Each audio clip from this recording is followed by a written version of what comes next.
मैं सैद्धांतिक व्यक्ति हूँ, समझ। क्यों नहीं जा रहे? अब मोदी जी लोकार्पण करेंगे, मूर्ति का स्पर्श करेंगे और मैं वहाँ ताली बजा के जय जय करूँगा क्या? योगी भी हो गए मोदी जी, योगासन भी सिखाते हैं, धार्मिक क्षेत्र में भी हस्तक्षेप कर ही रहे हैं, तो वहाँ जाके शंकराचार्य ताली बजाएंगे, वो अधिक से अधिक यूँ कर लेंगे और क्या करेंगे? नहीं तो संतों की ओर देखेंगे भी नहीं। तो मुझे अपने पद की महिमा, अभिमान की बात नहीं है, मुझे अपने पद की गरिमा का ध्यान है। राम मंदिर, राम मंदिर, राम मंदिर, पाकिस्तान, कश्मीर, हिंदू, मुसलमान, पैरवा कट जाएगा तो मंदिर पंडित जी के दिखाई में जाएगा कि अस्पताल में डॉक्टर जी को दिखाओ। बताओ आपको क्या चाहिए भाई?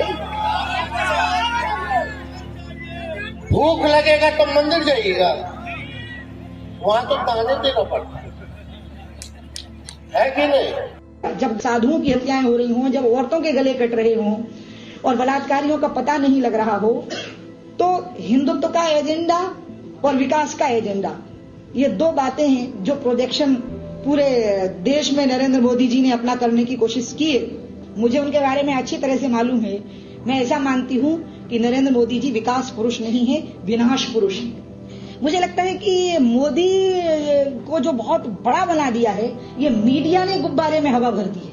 अगर नरेंद्र मोदी वहां मूर्ति में प्राण प्रतिष्ठा करवाएंगे तो क्या मैं वहां बैठकर ताली बजाऊंगा? ये बयान सुना ना अभी आपने इंट्रो में। और दूसरा बयान, हमने नौकरी बांटी, हमने लोगों को शिक्षा और रोजगार को लेकर के जागरूक किया, इस पर मीडिया कोई बात नहीं करेगा। दिन रात राम मंदिर, अयोध्या, पाकिस्तान, इसको लेकर के बातचीत होती है। तुम्हारे पैर में चोट लगती है तो तुम मंदिर जाते हो या अस्पताल जाते हो? तुम्हें अगर पढ़ाई करनी है तो स्कूल जाते हो, मुकदमा लड़ना है तो न्यायालय जाते हो या मंदिर जाते हो। ये बयान वो भी आज के वक्त कोई और नहीं, समाजवादी विरासत के कोई नेता ही दे सकते हैं। इन दोनों बयानों को जोड़ करके आज आपसे एक बड़ी जरूरी बात साझा करना है। स्वागत है आपका मेरे सोशल मीडिया प्लेटफॉर्म पर। राम मंदिर को लेकर के इस समय देश में ऐसा माहौल है कि केवल एक किस्म का विमर्श ही देश के सामने पेश किया जा रहा है, जो असल में सत्ताधारी दल की सियासत का विमर्श है। अब कोई इस पर बात नहीं करना चाह रहा है कि एक राम दशरथ का बेटा, एक राम है घर घर लेटा, एक राम का सकल पसारा, एक राम सब जग से न्यारा। क्या अब इस देश में कबीर के इस पद को भुला दिया जाएगा कि मोको कहाँ ढूंढे रे बंदे, मैं तो तेरे पास में, ना मैं मंदिर, ना मैं मस्जिद, ना काबे कैलाश में, ना मैं जप में, ना मैं तप में, ना मैं व्रत उपवास में, खोजी हुई तो तुरते मिली हो पल भर की तलाश में, कहें कबीर सुनो भाई साधो, मैं तो हूँ विश्वास में। क्या अब इस देश में संत भक्त आंदोलनों को बिसरा दिया गया है? क्या अब इस देश में इस पर खुली बहस नहीं हो पाएगी कि वाल्मीकि रामायण और तुलसीदास की रामचरितमानस में इतना अंतर क्यों है? क्या और तरह की भी रामायण लिखी गई हैं? अब इस देश में इस पर कोई चर्चा नहीं होगी। राम के कई चरित्र भी हैं, राम की चरित्रों में विविधता है, राम की कथाओं में विविधता है। अब इस पर कोई बात नहीं होगी क्योंकि राम मंदिर बन रहा है और वहीं बन रहा है, लाइव टेलीकास्ट उसका चल रहा है। जय श्री राम और राम राम और बाकी के राम के अभिवादनों में फर्क अब पूरी तरह से मिटाया जा रहा है। ऐसे वक्त में जिम्मेदारी इस देश के जागरूक समाज की थी, हिंदी साहित्य के प्रोफेसरों की थी कि वो किताब लिखते, लेख लिखते और बताते कि ये तुलसीदास के राम, जय श्री राम वाले राम कैसे नहीं हैं। आज भी वो प्रोफेसर हैं जो तुलसीदास को कायदे से पढ़ते हैं, जो इस बात को लोगों को समझा सकते हैं कि इस मुगालते में न रहिएगा कि जय श्री राम, हे राम और जय राम में, सीता राम में अब फर्क मिट गया है।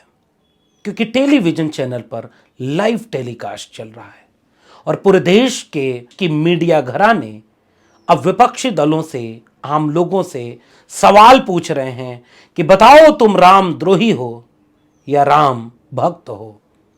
सत्ताधारी दल के राजनीतिक एजेंडे में राम अब पूरी तरह फिट कर दिए गए हैं। ऐसे वक्त में जब तमाम लोग अपनी नौकरी बचाने, जेल मुकदमे से डरने और तमाम तरह से चुप रहने को चुन लिए हैं, ऐसे वक्त में क्या आपको in the name of God यानी राम के नाम डॉक्यूमेंट्री याद है?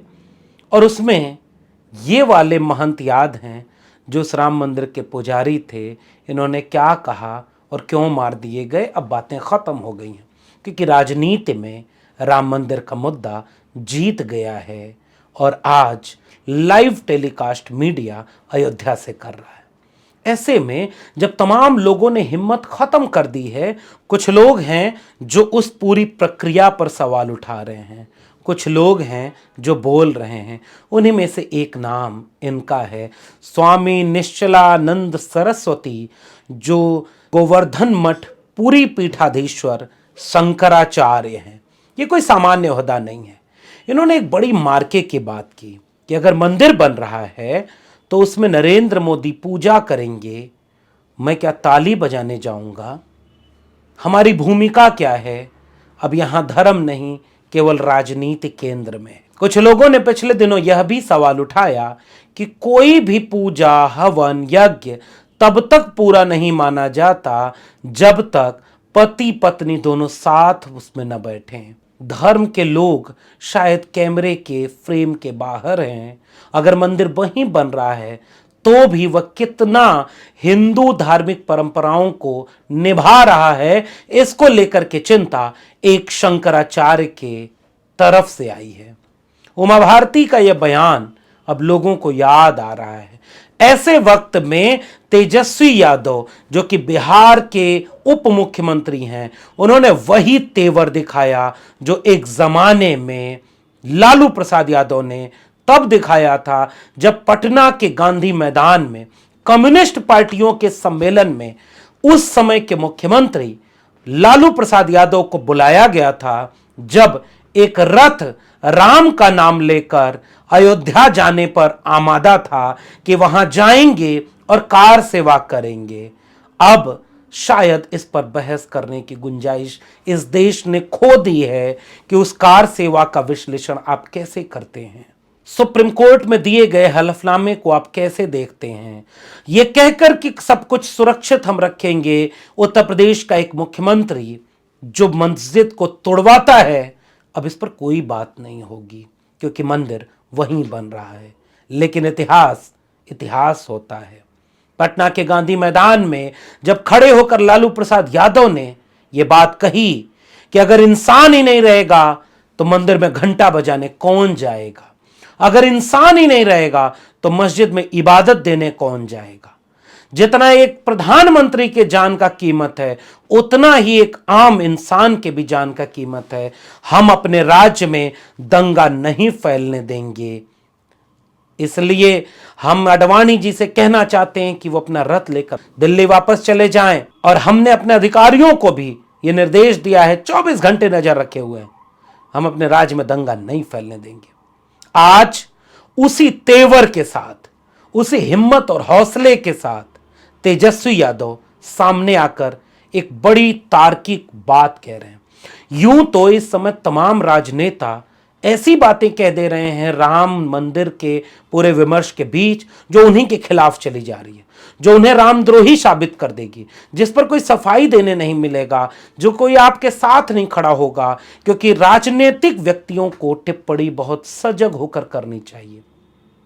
लेकिन हां, जिस वक्त देश के तमाम बड़े बड़े नेता इस बात पर बयान देते फिर रहे हैं कि मीडिया वाले पूछ रहे हैं भाई मंदिर जाएंगे, राम मंदिर दर्शन करने जाएंगे, वो कह रहे हैं बुलाएंगे तो जाएंगे, फिर कह रहे हैं भगवान बुलाएंगे तो जाएंगे, फिर कह रहे हैं कि बाद में चले जाएंगे, वो बीजेपी का मंदिर थोड़ी है, हम जाएंगे, हम तो धार्मिक हैं। ऐसे वक्त में पूरे विमर्श को एक नई दिशा देते हुए तेजस्वी यादव का यह बयान देश के लोगों को सुना जाना चाहिए। मीडिया पर सवाल करते हैं तेजस्वी कि हमने नौकरी दी, आपने डिबेट कराई क्या उस पर? हमने शिक्षा दी, आपने डिबेट कराई क्या उस पर? हमारे राज्य में 1 साल में 5 लाख सरकारी नौकरियां बांट दी गई। तलवार के दौर में हमने कलम बांटी है, कितनी बार आपने तारीफ की? और उन लोगों ने कितनी बार तारीफ की जो लोग लगातार बिहार को एक ही चश्मे से देखने के आदी हो गए थे। विकास की बात करते हैं, जाति जनगणना कराई, कितनी बार आपने उसकी तारीफ की? आंकड़े सार्वजनिक करके लोगों को उनके हिस्से का हक देने की बात की। आपने कितनी बार इस पर डिबेट कराई? दिन रात मंदिर मस्जिद, दिन रात पाकिस्तान, दिन रात लड़ाने की बात। और सबसे महत्वपूर्ण बात तेजस्वी यादव ने बड़े संयम और सलीके के साथ कह दी, चोट लगती है तो अस्पताल जाते हो ना कि मंदिर जाते हो? मंदिर जाओगे तो वहां तो और देना पड़ेगा। बहुत संयम के साथ, तर्क की बात। मुकदमा होगा तो मंदिर जाओगे कि कचहरी जाओगे? पढ़ने स्कूल जाओगे कि मंदिर जाओगे? असल में हम जैसे लोग इस देश को इसी संयम और सलीके के साथ समझाना चाह रहे हैं कि आपके लिए जरूरत किसकी है। मंदिर बनता, मंदिर बहुत बने इस देश में, जिसको मंदिर जाना होगा वो मंदिर जाएगा, उसका अपना विचार, धर्म के लोग उसका काम करें। लेकिन सियासत कैसे पूरे देश को केवल और केवल मंदिर के नाम पर इसलिए अब केंद्रित कर देना चाहती है क्योंकि आने वाले चुनाव में इस पूरी बहस का लाभ एक पार्टी उठा सके। इसीलिए उसके नियंत्रण के खरीदे हुए मीडिया चैनल दिन रात वहीं से लाइव कर रहे हैं। वो अब नौकरियों पर बात नहीं करते, वो अब शिक्षा पर बात नहीं करते। उत्तर प्रदेश के लोग अब शायद धीरे धीरे भूल जाएंगे कि ये 69,000 शिक्षक भर्ती घोटाले के शिकार 6800 वे लोग, जिनमें से कई तो उसी अयोध्या के हैं, जो आज भी लखनऊ के इको गार्डन में इतनी सर्द रात में, कपकपाती ठंड में, खुले आसमान के नीचे अनशन कर रहे हैं। उनको नौकरी वह सरकार नहीं दे रही जो ये कबूल कर चुकी है कि हां हमने भ्रष्टाचार किया था, इसलिए इन 6800 लोगों को हम नौकरी देंगे। 500 दिन से ज्यादा हो गया। उनमें से एक महिला ने जब ये पूछा कि मैं तो उसी अयोध्या की हूं, मुझे नौकरी क्यों नहीं दे रहे, मेरे ऊपर पुलिस ने लाठी क्यों मारी, इसका जवाब कोई नहीं दे रहा। हिम्मत, कई बार वक्त आपका इम्तिहान लेता है कि आपके भीतर सच बोलने की हिम्मत कितनी बची है। मैंने भी सच बोला, मेरी नौकरी मुझसे छीन ली गई। मैं डरा नहीं क्योंकि मुझे पता था मेरे लहजे में जी हजूर न था और कोई मेरा कसूर न था। लेकिन मुझे हिम्मत उन नौजवानों से मिलती है जो एक खास किस्म की भीड़ का हिस्सा बनने की बजाय सच के पक्ष में खड़े होते हैं। मंदिर बन रहा है, मंदिर वालों को बधाई। मंदिर के बाहर की जो दुनिया है वो आज भी अपने सवालों के लिए लड़ रही है और मंदिर से उन्हें कुछ नहीं मिलने वाला। यह सवाल है, हम मंदिर का विरोध नहीं कर रहे, जिसे जाना होगा जाएगा, हम उस पर टिप्पणी भी नहीं कर रहे। लेकिन हम सवाल कम से कम उन प्रोफेसरों से तो जरूर पूछेंगे जिनकी जिम्मेदारी थी ऐसे वक्त में कोई शानदार लेख लिखने की, कोई शानदार बात कहने की। हमने कही है, हमने लगातार कही है, मेरे चैनल पर आप देख सकते हैं। उन्होंने अपनी जिम्मेदारी नहीं निभाई। उन नेताओं को यह बात खुलकर कहनी थी कि जिसे मंदिर जाना है वो जाए, हमें तो देश की जनता के आंसू पोंछने, उन्हें स्कूल देना, उनको हॉस्पिटल देना, उनको विद्यालय देना, हम उसके लिए काम करेंगे। कोई भी पत्रकार आपके मुंह पर माइक लगाकर लगातार ये पूछेगा, क्योंकि चुनाव आने वाले हैं, बताओ राम मंदिर पर, बोलो राम मंदिर पर, और आप उसी के ट्रैप में आकर के चाहे उसके खिलाफ बोल दे रहे हैं चाहे उसके पक्ष में बोल रहे हैं, दोनों का लाभ उसी को हो रहा है। जबकि राजनीति का तकाजा यह था कि आप अपने एजेंडे पर खड़े होकर उसको मजबूर कर देते कि बोलो जाति जनगणना क्यों नहीं किया, बोलो शिक्षा क्यों नहीं दे रहे, बोलो रोजगार क्यों नहीं दे रहे। मैं उसकी बात करने जा रहा हूं। राजनीति बदल रही है, इम्तिहान सबका है, बतौर जनता आपका भी है। और स्वामी निश्चलानंद जी को सुनिए, उमा भारती को सुनिए, तेजस्वी यादव को सुनिए और विचार करिए कि आप क्या उतना ही देख पा रहे हैं जितना लोग आपको दिखाने के लिए तैयार कर दिए गए हैं। आंख का चश्मा बदलिए, दायरा बड़ा करिए, शायद आप सच देख पाएंगे। उसी तुलसीदास ने लिखा, मुखिया मुखसो चाहिए, खान पान सो एक, पालहि पोसहि सकल अंग, तुलसी सहित विवेक।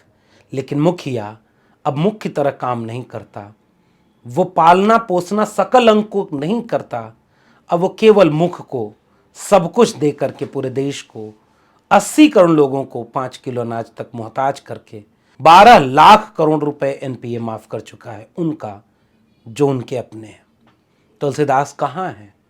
तुलसीदास क्या ये नहीं पूछ रहे होंगे कि मांग के खइबो मसीत में सोइबो, वो कहाँ गया।